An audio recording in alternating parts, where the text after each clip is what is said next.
All right. Welcome to another episode of Inside the Huddle, brought to you by Romo Athletics and powered by the Rolla Athletic Booster Club. I'm your host, Tom Brown, and today we are talking with head coach of the cross-country squad, Rhett Cook, and also we got with us a couple seniors here. How you guys doing? Good.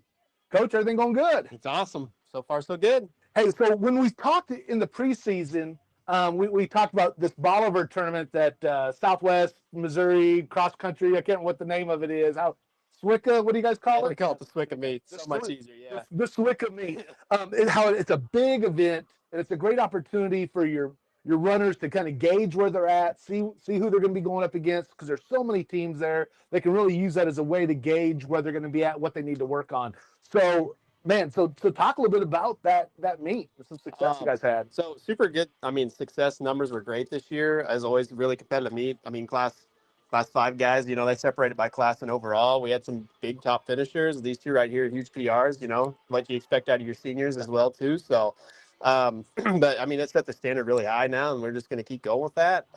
I was super happy with the way everybody finished. So a lot of PRs across the board. That's great. And I saw there was like 55 boys teams or something like that. Right? Yeah. So huge amount. There's 55 boys teams. They finished 10th overall on that side, and then 6th overall in the class 5 division out of that. So it was really awesome to see. Right. Great. And then was it 37 or how many 30 some girls teams too, right? Yeah. So I don't think they have a full thing on that, but yeah, that's a lot. Yeah. So yeah, go on mid-pack. Go. Goodbye. What's up, gentlemen? Get out there, get some running in. Yeah, time to run. So yeah, successful meet, and then Cameron Martins ended up in top 4, I believe, overall. Was that right? Yep. So yeah, we had some good top finishes there too. So let's talk about the personal the PRs that you guys had at this meet. Is that what you were expecting when it came out, and that you're having here it is, the first meet? I mean, did you go in there expecting that to get your PR right off the bat? Yeah, me personally, I did expect it just off the training that I did over the summer and all the good workouts that I've been doing. So I've been very consistent for many months now. So I expected a big PR, and it was good. So that's cool. So you're a senior, right? Tommy Pratt, yes. Senior. Yep. And again, so you just flat expected it. How about you, Morgan? Here we got Morgan Moats with us. I thought it could be a possibility, just because, of the training and the times I've been running and workouts and stuff, but I wasn't for sure, and I was trying not to get my hopes up too much, so. Yeah, so you took it as you came. Great. Hey, so do you have like a strategy when you run? Again, as you can tell by looking at me, I'm not a big runner, okay? So I'm trying to process it. Do you have your own like strategy that you use? I try to go out fast, but not too fast so I don't burn out, and then just try to keep passing people. That's pretty much it. You keep grinding at the end. Is your strength in there? What is your strength? Are you great at the finish to push it, or do you like just kind of keep a steady pace all the way through? I'm pretty consistent. I think Rolla tends to be better on hills just because we have to run on hills pretty much anywhere you go in town. So we're just used to doing that. All right. Well, how about you, Tommy? My strategy was I didn't want to go out too quickly because I didn't want to die off at the end. I wanted to run a strong 3rd mile, and particularly in the middle sections of the race is pretty like hilly and slower usually. So the plan was to go out at like 5:10 or 5:15 pace and to just try and hold it and to not slow down too much, which I think I did well. All right. And most of the time, everyone goes out too fast, so it was motivating to just pick people off throughout the entire race. I was going to say, especially at that meet, like you said, if the hills are kind of in the middle, and then you're going out there and if they go out there too fast, that burnout happens really quick when all of a sudden you're going at that fast pace, and then you're stuck trying to get up and down those hills. Yeah, once you go lactic, you might be done. Lactic gas, I remember that one, man. Yeah, exactly. Yeah, got that chemistry class kicking out for me. So, do you guys have like a cool down routine or anything like afterwards? Like I know pregame, you guys are probably doing stretching and stuff like that. Do you have anything that's like a normal something you do that's a kind of routine to cool down or anything after a meet? I usually just jog a mile or two and then just static stretching. That's about it. Yeah. Morgan, what about you? Yeah, pretty much the same. Sometimes I get distracted watching whoever else is racing, so the night takes a while, but I usually eventually do it. I was going to say that's kind of the challenge, right? Because you're there, you get done with your part.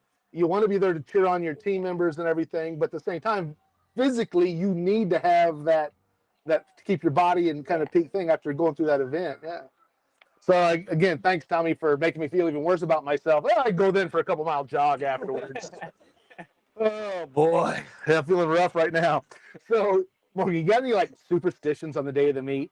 You got any like special things you're wearing, the same stuff, the same thing you do? I mean, I usually wear this same like type of socks. It's like a really expensive brand, and they're like my race socks. And I'm just really picky about what I eat, Yeah. just because I don't want to burp anything up or stuff. But that's pretty much it. Okay.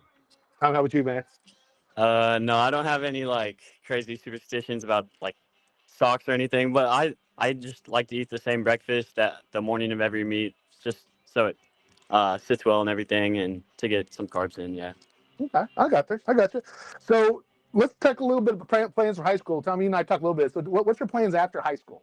I plan to go to a 4-year university. I haven't decided which one yet, but then I'm gonna go to law school and become a lawyer. All right, great. Well, what's your plans?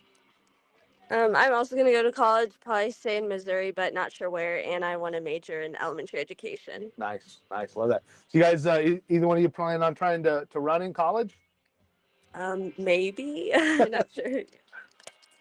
Yeah, I'd like to, but we'll see what happens. I personally think I'm good enough, but it depends what the coaches say. Understand. Well, hey, thank you very much for joining us, and good luck on Saturday at Lebanon. Thank you. All right, thanks everyone. Yep. Thanks, guys. Perfect. Good work, guys. Yeah, nice job, man. I love having the students come out, the athletes, and they get their chance to talk and share a little bit. Excited about it. So Yeah. So let's ask you now about that. So you come out, it's the first meet of the year. You got your seniors, you know, man, they're dedicated, they've been committed to the program. Do you expect them to hit their PR in that very first meet at that SWICA meet? So I mean, the SWICA is pretty fast year to year. Sometimes it is a muddy mess. Sometimes it's heat. So it's always hard to gauge on that. But we always want to pick up where we left off last year, you know, and that's where our kind of overall goal is. But this year, I mean, they just completely just belted it out of the water. And I also think it's like freshmen, you're getting it together, sophomore, and you're still getting together. Junior year, they really learn how to race, and then senior year just carries over. They're more comfortable. And then that's, you know, they see those two just pop off with a huge PR on both sides. I'm like, it's awesome. It just gives you goosebumps thinking about it. But it's where you want them at, but then they just excel even further. So, and that's a big thing we talked before about the unity that they have. Again, it's an individual meet with the team concept. One of the great things I told you before about learning about track, the way it was done, is how exciting it is for the rest of their teammates to cheer each other on and be part of that. That had to be exciting for them too. When you guys celebrate those PRs, don't you? As a team. Yeah, it's huge. Yeah, it's a great thing to do. So, especially that last meet. I mean, it was all of them. So it's great when we can get them more the merrier. Awesome. So this Saturday, going to Lebanon. Now that's going to be a smaller meet than the last one. What's your thoughts looking at that meet? How do you guys think you're going to finish? So we treat Lebanon kind of a little different on some aspects. That's kind of our experiment meet. So I'll probably start those guys out a little slower, almost kind of treat it as a workout, and then like each mile we'll cut down 15 seconds. Okay. So I usually try to do that with them, come out easy. It's a course that looks, when you look at it run, it's like, man, this is great. And then you get out there, it gets kind of tough. So I start them out slower, and I expect them just to like, hey, tempo it down. Like, let's cut 15 seconds after the first mile, second, third. So they'll go out a little slower, which is good because that's a conservative approach. And then they'll start picking up as is. But realistically wise, as a team, you know, we're like the boys, they should place really well. Even doing that, you know, it kind of gives them a little bit of opportunity to pack run too. You know, they get to run with each other, and it's an exciting thing for them to do. So I expect, you know, on both sides, we have some good top finishers there. It's a little smaller. It's good for them when we're not running out with 300-400 kids. Too, you know? It's nice, a little more relaxed. I was gonna say. So, Josh Smith, Lebanon, he puts on a great meet there too. So it's awesome. So that's great. So we're going to wrap up here, but before we go, I do want to recognize some of our sponsors that we got again. Got a few more people coming on board, which is always a great thing to have to make this all work. As always, we got Kobe Wands and the Wands Skills Academy. Glad to have him on board. Two-time All-State basketball player, does training. Again, bring up, he's done a lot of work with Ethan. Really appreciate that. Phelps County Bank. They're on there. They're 100% employee owned, as everybody kind of knows. We say the PCB team, they really pride themselves on being bankers by day and Bulldogs by night. So that's great to have. go to the website. You got the QR code there, mypcd.com, and day or night you can open an account. Anything on that. And also new to the sponsorship is Dan Collier, State Farm agent. So anyone knows Dan, you talk about having a good neighbor, man, that is Dan Collier, man. He's awesome. A great guy, love what he does. Glad he's been there for years. Also, man, been on that chain gang for a lot of years too. So he is part of the state's best chain gang that you'll see here on Saturday afternoon. So again, appreciate all of those sponsors coming on board. So before we go to our last question, I do want to acknowledge something. So there's a good friend of mine out there, Greg, the Yardage Doc Maynard. Greg also is part of that state's best chain gang. And one of the exciting things I wanted to share with everybody